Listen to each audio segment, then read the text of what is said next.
On June 29, the Minister for Home Affairs and Law in Singapore, K. Shanmugam, took significant action under the Protection from Online Falsehoods and Manipulation Act, commonly known as POFMA. This move targeted the Singapore Democratic Party, or SDP, for disseminating false information regarding the prosecution of 3 women. In a parallel action, a targeted correction direction was issued to TikTok Pte Ltd, reflecting the government's commitment to maintaining the accuracy of information in the public domain. The controversy began when the SDP made claims across its social media platforms, including Facebook, Instagram, and TikTok.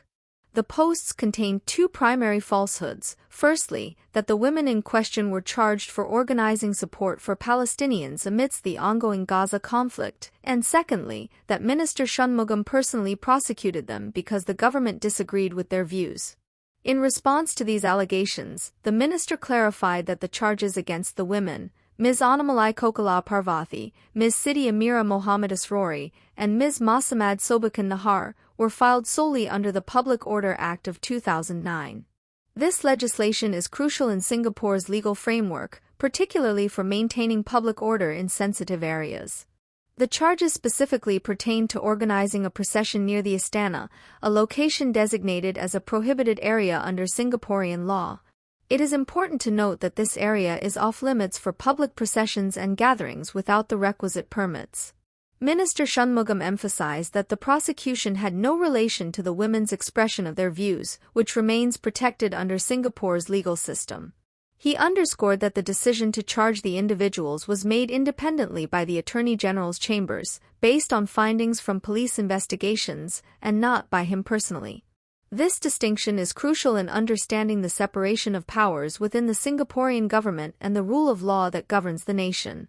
The ministry further elaborated on these points on the Factually website, reiterating the importance of upholding public order. It stressed that organizing any activities in prohibited areas, regardless of the cause or intent, constitutes an offence under Singapore's strict legal framework designed to ensure peace and safety for all citizens. In contrast, the Singapore Democratic Party responded with criticism, characterizing the prosecution as an infringement on constitutional rights. They accused the government of demonstrating intolerance and hypocrisy, arguing that such actions contradict the promises of inclusivity and democratic discourse made by Prime Minister Lawrence Wong. In their view, the peaceful and orderly manner in which the petitioners conducted their activities, merely delivering a letter, should have been respected. The SDP's response highlighted what they perceive as a discrepancy between the government's stated values and its actions, claiming it crushes the spirit of young, conscientious Singaporeans who wish to participate in civic engagement. This ongoing dialogue raises critical questions about the balance between maintaining public order and upholding the freedom of expression, a subject of ongoing debate in many democratic societies. As the situation develops, it will be essential to watch how these dynamics unfold and what implications they might have for future civic activities in Singapore. We invite you to share your thoughts on this issue in the comments section below. What do you think about the government's actions under POFMA and the SDP's response? Join the conversation, and don't forget to like, share, and subscribe to 2230 for more updates and in-depth discussions on important topics affecting our society. Your engagement helps us bring you more insightful content, so stay tuned for our next video.